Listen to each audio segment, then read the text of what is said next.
Surpreendido por Deus.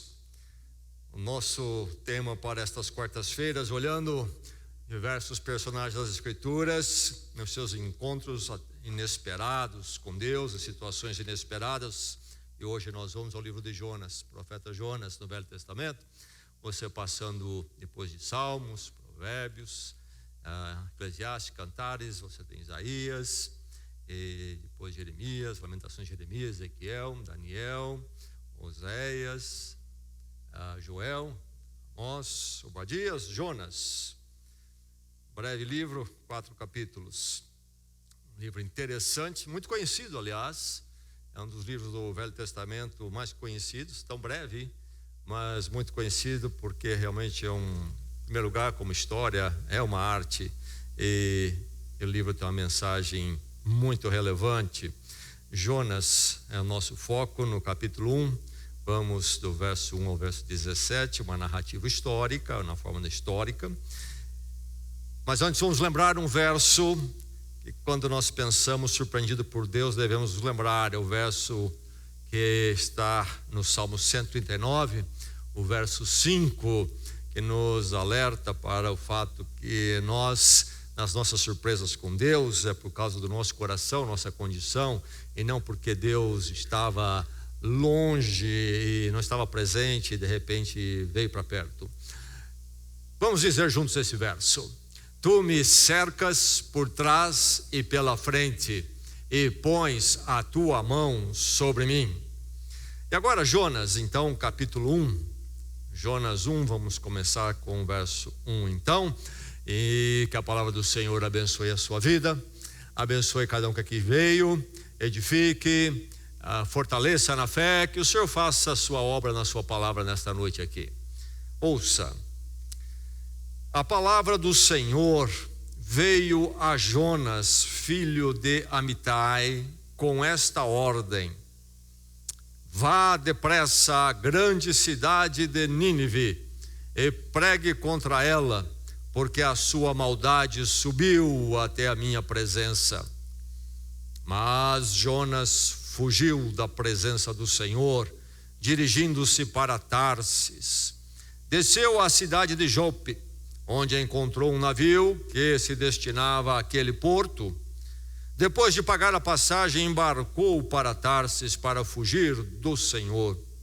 O Senhor, porém, fez soprar um forte vento sobre o mar e caiu uma tempestade tão violenta que o barco ameaçava arrebentar-se. Todos os marinheiros ficaram com medo e cada um clamava ao seu próprio Deus, e atiraram as cargas ao mar para tornar o navio mais leve. Enquanto isso, Jonas, que tinha descido ao porão e se deitara, dormia profundamente. O capitão dirigiu-se a ele e disse: Como você pode ficar aí dormindo? Levante-se e clame ao seu Deus, talvez ele tenha piedade de nós para que não morramos. Então os marinheiros combinaram entre si: Vamos lançar sortes para descobrir quem é o responsável por esta desgraça que se abateu sobre nós. Lançaram sortes e a sorte caiu sobre Jonas. Por isso lhe perguntaram: Diga-nos, quem é o responsável por esta calamidade? Qual é a sua profissão? De onde você vem? Qual é a sua terra? A que povo você pertence? Ele respondeu: Eu sou hebreu, adorador do Senhor, o Deus dos céus, que fez o mar e a terra. Então os homens ficaram apavorados e perguntaram: O que foi que você fez? Pois sabiam que Jonas estava fugindo do Senhor, porque ele já lhes tinha dito. Visto que o mar estava cada vez mais agitado, eles lhes perguntaram: O que devemos fazer com você para que o mar se acalme? Respondeu ele: Pegue-me e jogue-me ao mar, e ele se acalmará. pois eu sei que é por minha causa que essa violenta tempestade caiu sobre vocês. Ao invés disso, os homens se esforçaram ao máximo para remar de volta à terra, mas não conseguiram, porque o mar tinha ficado ainda mais violento.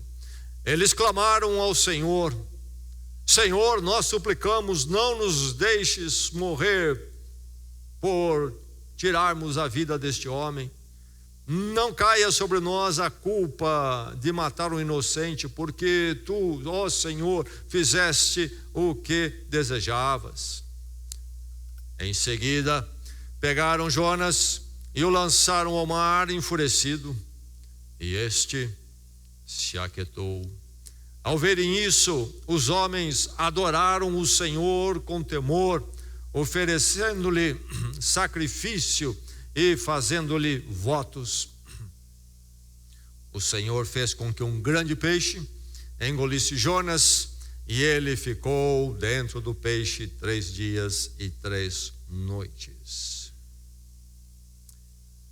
Nós temos aqui no verso 4 a narrativa: o Senhor, porém, fez soprar um forte vento sobre o mar, e caiu uma tempestade tão violenta que o barco ameaçava arrebentar-se.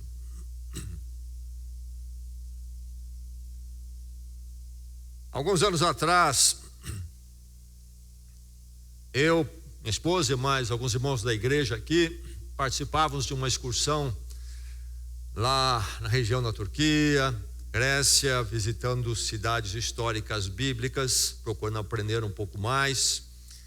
E fizemos inclusive uma excursão ali, um passeio no navio que nos levou à ilha de Patmos, onde João teve a visão do Apocalipse, onde ele esteve detido, e também de passagem passamos por Santorini. Mas ao chegarmos a estas ilhas, o grande navio não tinha um porto para atracar. E quando chegamos em Santorini mesmo, ele ficou ao largo, e uma barcaça, como se fosse uma van no mar, uma barcaça dessas que é do teto baixo, você senta bem embaixo, o mar bate na janela onde você está sentado, fechado, com teto. Essa barcaça nos apanhava no navio e levava para a terra. Passamos o dia, saímos com sol, um dia bonito. E no fim do dia, então, tempo de retornar para o navio. Lá fomos para o porto, onde as barcaças estavam esperando, mas uma tempestade tinha descido. E eu nunca vivi, eu acho que uma situação daquela no mar. Não, tenho pouca experiência no mar, mas as que eu já tive, nunca vivi nada parecido. Aquela barcaça de um teto baixo, e as ondas e o vento e a chuva tão forte, e batiam nas janelas as ondas com força, passávamos na barcaça. Quando finalmente chegamos ao navio, foi ali uma operação de guerra para conseguir nos tirar da barcaça e colocar no navio, porque a ligação é precária, através de uma forma de uma prancha, uma conexão, e marinheiros ali agarrados procurando ajudar. E foi uma aventura. Cada passageiro que conseguia pular da barcaça então e entrar no navio. E isso tudo é mais o que nós vivemos, é mais ou menos nesta região aqui, onde este livro narra essa experiência de Jonas. Mediterrâneo, talvez um pouco, a nossa experiência um pouco mais para o mar Egeu, mas ainda no Mediterrâneo ali. E essa região tem essas tempestades fortes. Tempestades que no momento nos fazem pensar uma porção de coisas, ou procuramos esquecer uma porção de coisas, não imaginar o que poderia acontecer. Sempre tem um impacto em nós. Mas há tempestade como esta aqui no livro de Jonas, que vem realmente para nos impactar de uma forma muito relevante e profunda. O mar se agita, o vento assopra, a chuva é forte, e tudo fica um tanto quanto incerto, assustador. Para que serve isso? Há algum objetivo ou não há? Aqui está Jonas, nesta situação, o profeta Jonas. Esta história se refere ao período ali de 8 séculos antes de Cristo. E o pano de fundo dela é interessante porque aquele que vocês têm ouvido aqui quando nós tratamos no livro de Isaías aos domingos. Aqui aparece a cidade de Nínive, que é a capital da Assíria, do Império Assírio. E é para lá que Deus diz para Jonas, em Israel, é para lá que ele deve ir, sair de Israel e ir para lá com esta mensagem que Deus ordena. Bem, aí há esse acontecimento todo. E Jonas toma um rumo diferente, não é verdade? Do que Deus falou a ele. E Jonas está dormindo no fundo do barco, do navio. Ele é acordado pelo capitão. Eu imagino que não deve ter sido um acordar muito tranquilo. Um capitão de navio de cargas, um homem rude daqueles tempos, foi atrás de Jonas dormindo enquanto todo mundo agonizava. Ali já Jonas deve ter pulado da cama assustado, do sono profundo. Quem sabe o capitão deu um chute no lugar que ele estava dormindo. Acorda, dorminhoco. Mas acima de tudo, Jonas dormindo naquele barco, fugindo de Deus, vem uma tempestade. Jonas depois interpreta bem a tempestade, mas ele ao embarcar neste navio, com certeza ele não esperava a tempestade. E qualquer ideia que Deus iria enviar tempestade. Na verdade, a tempestade vem de surpresa para todos, inclusive para aqueles marinheiros experimentados em navegar naqueles mares, que inclusive faziam uma boa leitura de uma possível previsão do tempo, uma surpresa para todos. E uma tempestade diferente, porque estes homens que estavam acostumados a navegar por ali, certamente já passaram por tempestades, leem, fazem uma leitura que essa tempestade tem algo diferente e que os move para certas atitudes e comportamento. Essa tempestade era uma intervenção divina. Podemos até dizer que ela representa a presença divina, o manifestar da presença de Deus. O Senhor, porém, fez soprar um forte vento sobre o mar. O Senhor fez soprar um forte vento sobre o mar. E caiu uma tempestade tão violenta que o barco ameaçava arrebentar-se. O Deus da tempestade. Será que você entende o Deus da tempestade? Será que você entende a tempestade de Deus? Como que nós devemos lidar com a tempestade de Deus ou Deus da tempestade? A verdade é que, lendo esse trecho de Jonas, este livro, e podemos ir a outros textos da palavra de Deus, precisamos contar com o Deus da tempestade. Nós todos que confessamos a fé em Cristo diríamos: eu conto com Deus, eu conto com Deus. Mas deixe-me dizer que a palavra nos ensina que quando dizemos eu conto com Deus da minha vida, isso também inclui contar com Deus da tempestade. Um Deus que às vezes levanta tempestades, traz tempestades. E como elas vêm. Há alguém aqui em tempestade nesta noite? Provavelmente alguém está.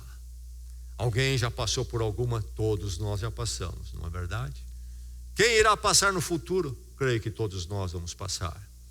E alguém talvez está hoje, no meio, no olho do furacão. Conte com Deus da tempestade. Um Deus que intervém nas circunstâncias da nossa vida, para nos falar, para nos ensinar. Essa tempestade não veio de forma gratuita. Deus usa essa tempestade para falar particularmente com Jonas. Indiretamente acaba sendo de benefício para aqueles marinheiros. Na narrativa que nós temos aqui, breve, Não temos todos os detalhes, a narrativa dinâmica, a história rola depressa, mas fica bem claro que beneficiou estes marinheiros. Este livro, que tem como um pano de fundo que nos remonta lá para os 8 séculos de Cristo, e aliás, naquela época nós temos um profeta citado com o nome de Jonas, no livro de 2 Reis. Na mesma época, possivelmente se refere a esse profeta. Há um debate sobre esse livro, quanto a ele ser ou uma ficção ou um fato realmente histórico. Seja de um jeito ou do outro, a verdade é que esse livro, independente disto, tem uma mensagem para mim e para você. É a palavra de Deus que nos ensina igualmente. Aqueles que afirmam a historicidade fazem uma série de argumentos pelo pano de fundo aqui, histórico, etc., a forma textual, conforme que transparece no hebraico, numa narrativa histórica, e também eles lidam com muitas informações, explicações que explicam bem essa experiência do ser engolido por um peixe. Então não é que não há, às vezes as pessoas brincam sobre isto, mas os estudos existem com relação a isto e podem tornar esse livro perfeitamente uma narrativa histórica, e tudo indica que é histórica, mas de um jeito ou de outro, nós temos aqui essa situação toda quando Deus intervém com uma tempestade na vida de Jonas. Jonas precisa dessa tempestade, Deus envia a tempestade. Nós percebemos que a tempestade é desagradável, que acaba beneficiando os marinheiros. Em que sentido? Porque eles, apesar de Jonas, eles são levados a crer em Deus.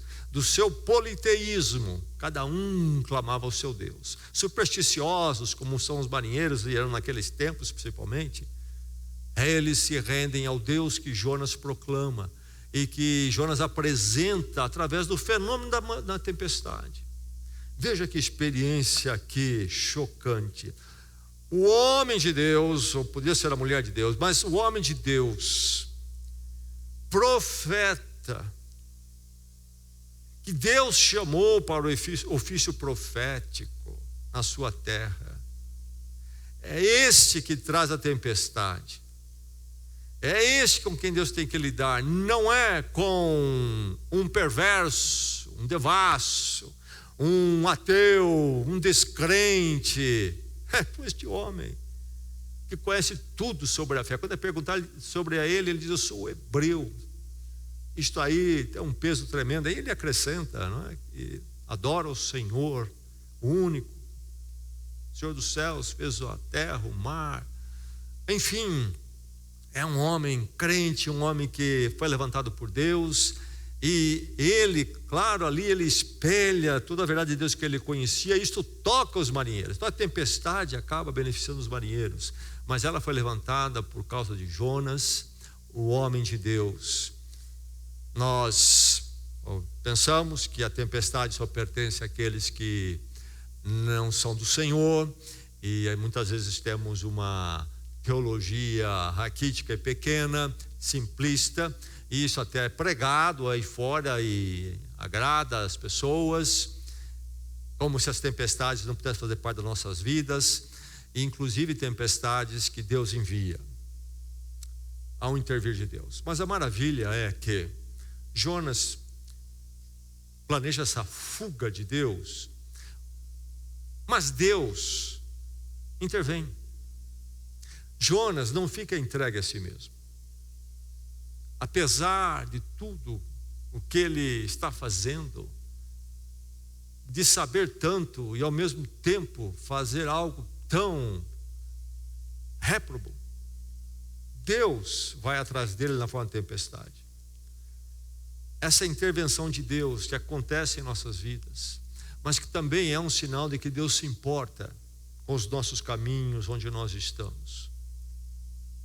E precisamos entender quando Deus age assim na nossa vida. Este livro nos convida a interpretar nossas tempestades de um ângulo diferente.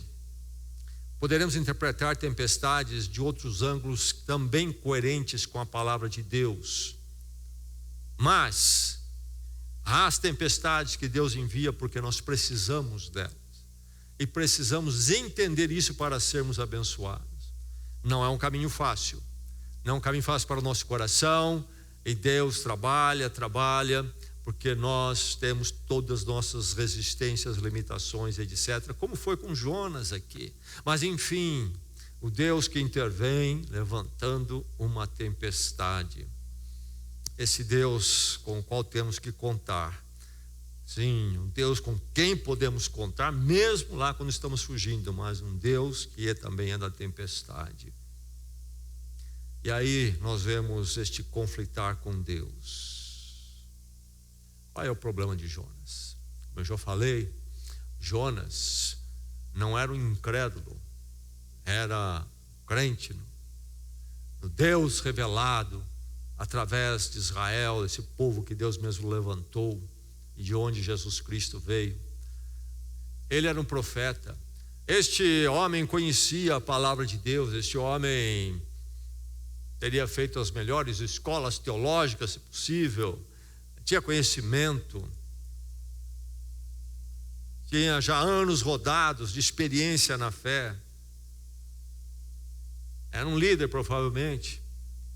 Mas é este homem que conflita. Qual é o problema dele com Deus? Aí está o cenário, a geopolítica que já mencionamos aqui então aos domingos, quando falamos de Isaías. Império da Assíria, a região.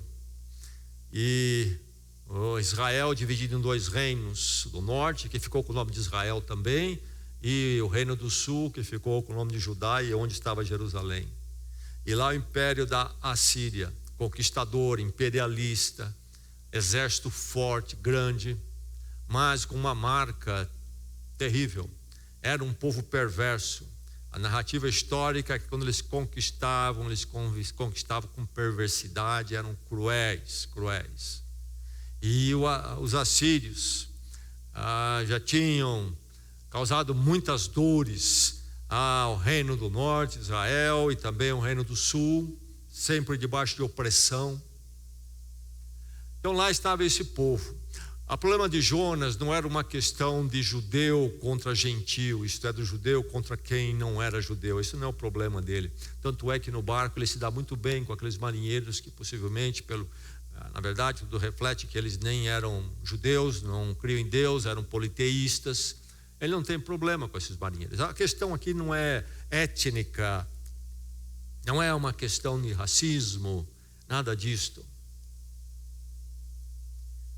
O problema de Jonas é com o Deus dos caminhos inesperados, primeiramente.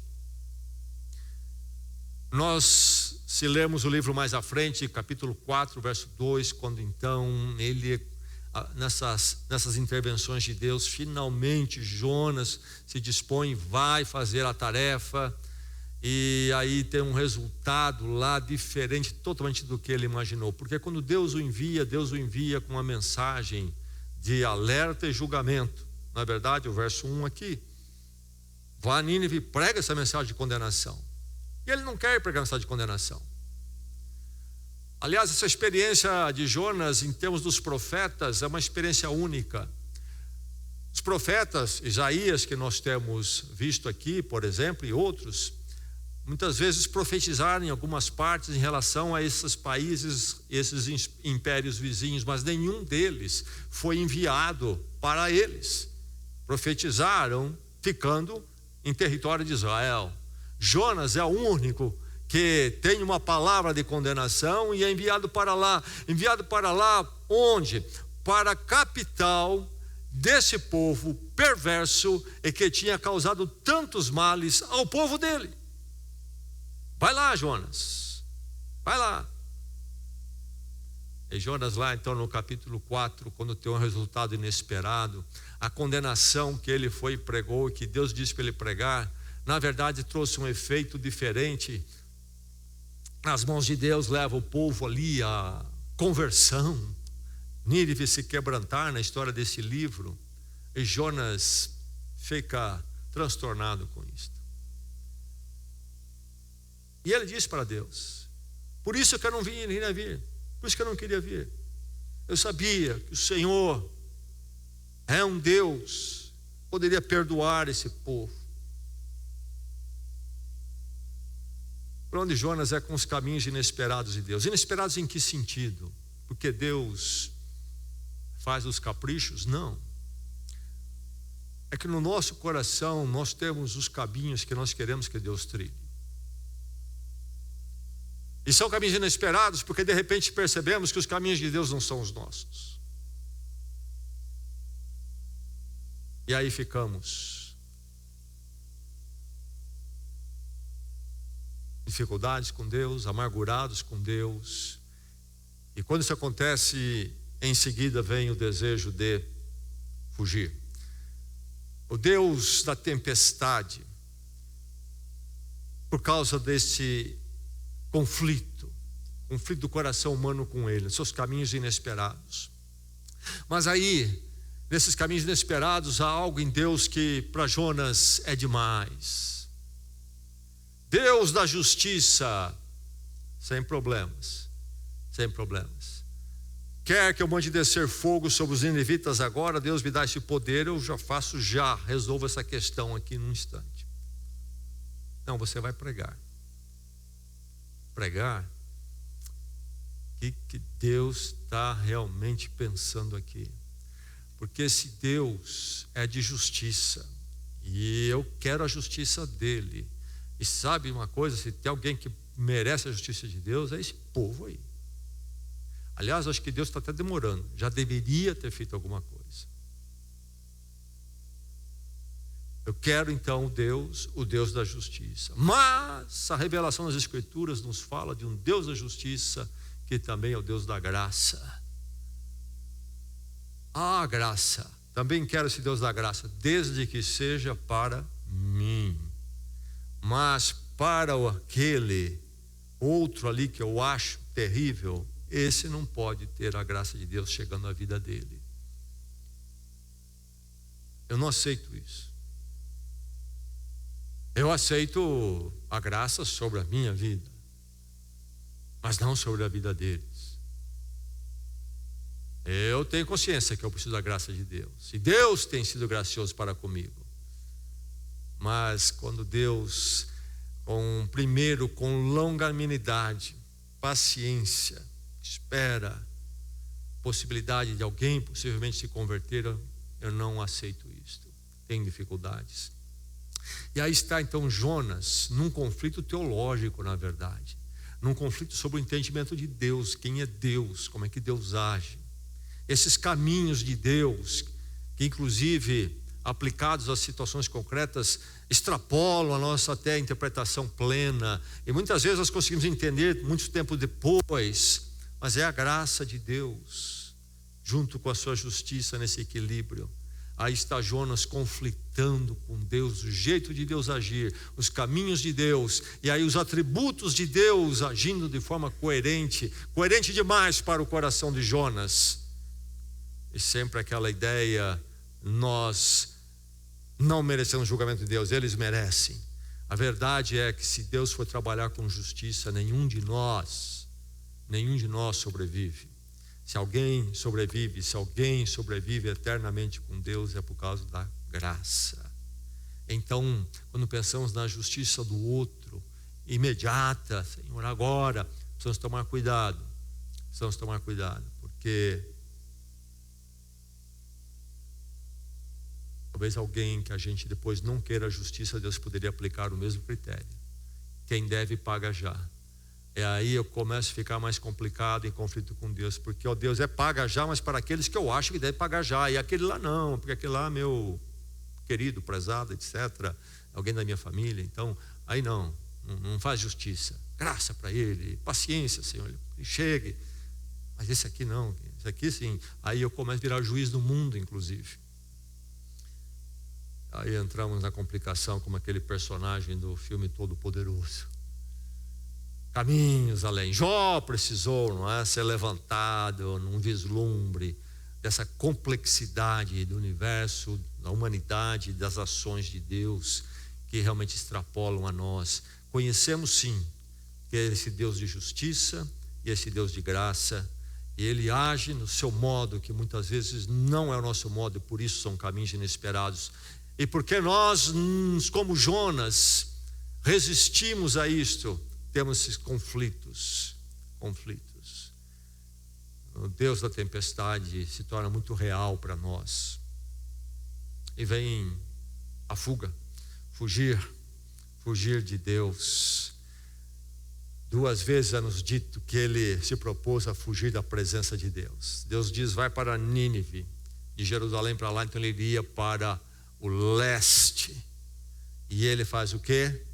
Ele vai para Tarsis, que é o oeste. Tarsis seria na região da Espanha hoje. Ele desce ao litoral ali da terra de Israel, cidade de Jope, é um porto, e de lá ele embarca, compra a passagem e embarca. Quer fugir da presença de Deus. Estaria ele pensando que Deus não está no barco, que Deus não chega até Tarsis. Seria que Jonas tinha um conhecimento de Deus aí, às vezes até pagão, um Deus limitado, que não alcança certos cantos. Não é isto. Este homem é um homem que, quanto a conhecimento teológico, em nada falta. Não é isto. Quando ele é interrogado, ele diz: olha, eu cultuo o Deus dos céus que fez a terra e o mar. Não é que Jonas está pensando que embarcando num barco Deus não ia alcançar ele. Deus dele era um pequenino, como um Deus pagão que fica ali preso a um altar, a um oratório. Não é isto. O que acontece aqui? Que fuga é essa? Na antiga aliança, no pacto de Deus com Israel, antes de Cristo, então, com Cristo tudo muda. Havia a presença de Deus em Israel, particularmente manifestada num lugar. O sinal de que Deus estava com o povo de Israel estava em Jerusalém, e em Jerusalém, no templo, e particularmente no templo, um ambiente, uma sala mais íntima chamada Santo dos Santos, onde se diz a presença de Deus se manifestava. E havia todo um cerimonial de santidade e cuidado para aquele local, a fim de ensinar ao povo nas suas vidas andarem na presença de Deus com santidade. Jonas está fugindo, sabe do quê? Da presença não geográfica de Deus, mas a presença cultica de Deus. Isto é, vou para longe deste lugar onde a presença de Deus se manifesta através do templo, através da palavra de Deus, através do culto. Deus fala aqui no meio do povo, é o povo dele. Esse ambiente todo cultico, onde eu estou exposto a isto, eu vou cair fora daqui. Isso é demais para mim, no estado que o meu coração está. Você já ouviu falar disto? Numa aplicação, num paralelo muito prático, nossos dias, vamos olhar a experiência de crentes com relação à igreja, por exemplo. Quando as coisas da minha vida tomam um rumo complicado, porque meu coração está complicado, e talvez até Deus traga uma tempestade. Eu uso de subterfúgios como, por exemplo, mudar de igreja. Ou, muito comum, não vou mais à igreja. Jonas. Esse é Jonas. Eu vou evitar a pregação da palavra de Deus, ela me incomoda. Esse que ele queria fazer.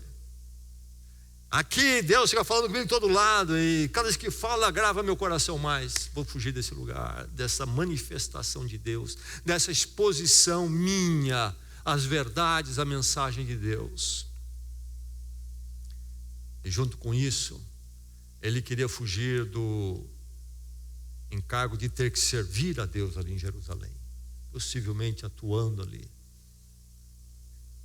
Não quero mais servir a Deus. Isso é uma carga pesada demais para mim, no estado que o meu coração está e na minha amargura com Deus. Servir a Deus, as coisas do Senhor, na igreja, no culto, é demais para mim. Preciso me afastar, isso aí não dá. Estou entregando tudo, tá? Estou saindo.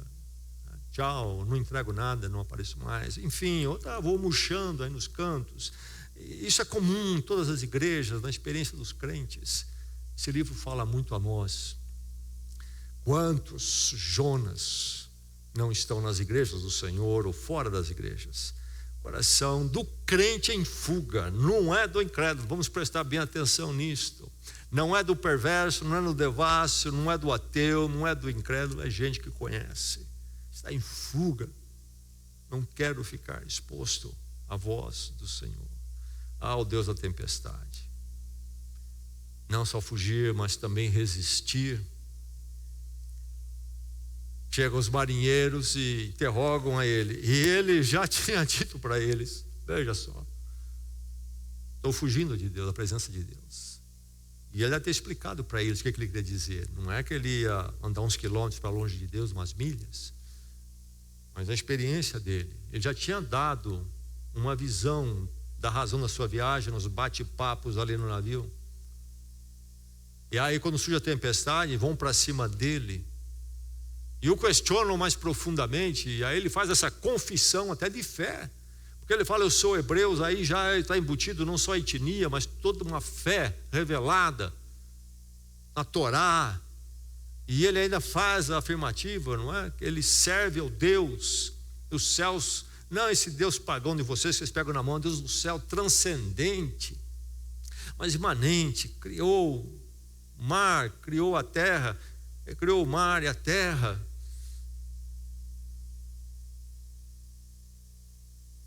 Ele não titubeia na sua confissão de fé, nas suas convicções.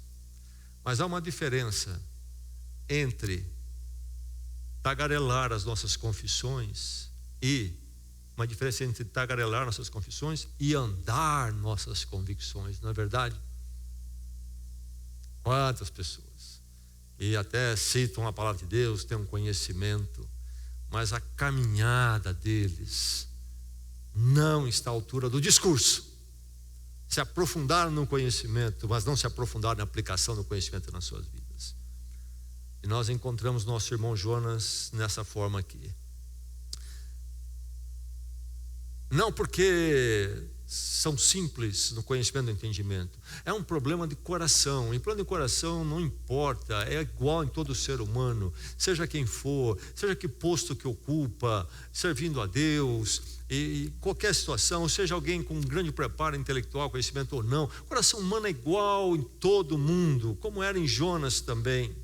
E aí nós temos este homem que, incomodado, e estando incomodando todo mundo, salta, faz uma confissão de fé.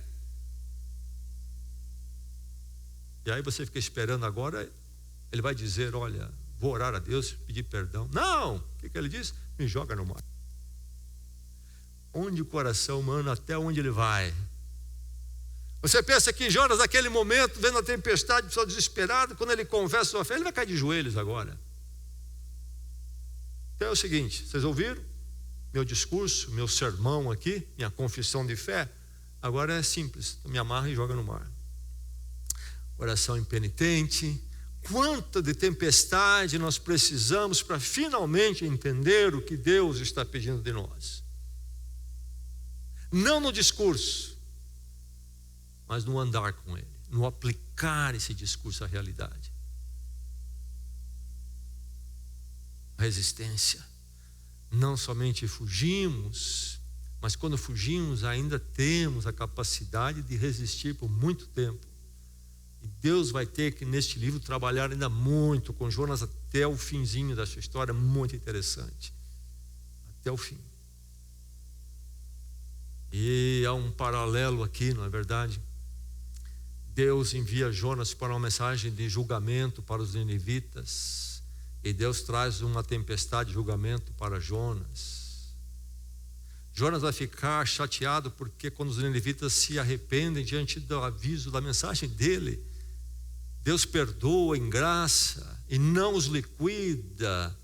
Mas aqui, quando a tempestade aperta e joga no mar, Deus envia um peixe e ele não vai perecer no mar.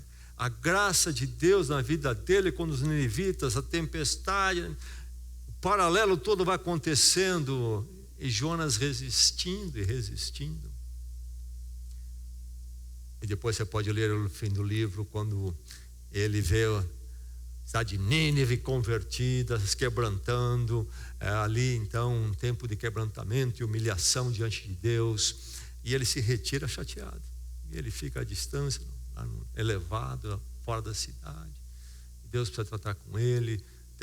Deus novamente vai mexer com ele, agora não com uma tempestade, mas com uma planta que faz uma sombra ali naquele dia de calor, certamente ali naquela região, no Mediterrâneo, muito quente, Oriente Médio. E Deus faz crescer uma planta, ao mesmo tempo, em seguida, dá um jeito de secar aquela planta. Deus, de novo, mostrando a Jonas, não é? A justiça e a graça, a resistência. O coração humano resiste. E vamos até o fim. Às vezes, quantos crentes vão até as últimas consequências, perdem a igreja, se afastam da igreja, não fogem da presença de Deus, não querem estar expostos à presença de Deus, à mensagem do Senhor, porque incomoda. Se eu ficar longe é melhor. E Deus enviando a tempestade e outras coisas para trabalhar, a resistência é grande. Mas a maravilha, entre as muitas coisas que poderíamos dizer, ainda muito mais sobre este livro, mas um dos pontos aqui maravilhosos: você pode contar com Deus na tempestade, porque é um Deus insistente, é um Deus que insiste em nós. Insistiu em Jonas. Poderia ter abandonado Jonas. Não preciso de Jonas, fujão, vai, tchau. Não, Deus faz toda a volta que for preciso, secar e trabalhar o coração dele.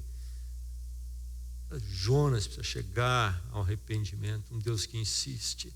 O mar, a tempestade e a pressão dos companheiros de viagem não são suficientes. Deus então deixa eles atirarem Jonas do mar. Os marinheiros inclusive pedem perdão a Deus, agora convertidos já ao Deus de Jonas. E o Jonas que os converteu com a sua mensagem, ao Jonas que eles vão jogar no mar, eles clamam a Deus, que estão numa situação ali até confusa e ficam no desespero, porque eles precisam levar de Jonas para sobreviver. Ao mesmo tempo, esse Deus que conhecemos agora, como é que ele vai ver isso? E então Deus deixa que eles joguem Jonas ao mar, mas também isso não muda o coração de Jonas. Ele vai para o peixe, e agora, mas ele também ali não muda. Mas Deus continua trabalhando com Jonas e vai resgatá-lo daquela situação do peixe e continuar a trabalhar na vida dele. Deus da tempestade, conte com ele, conte com esse Deus que vai mexer com a sua vida às vezes, mexe com as nossas vidas porque precisamos, mas ele mexe porque é um Deus que intervém, porque ele se interessa por nós, mas muito mais. É uma intervenção insistente, é um Deus que não nos abandona, não nos deixa até o fim. É em Cristo Jesus, somos selados com o Espírito Santo, diz o livro de Efésios capítulo 1. Isto é, selado em que sentido?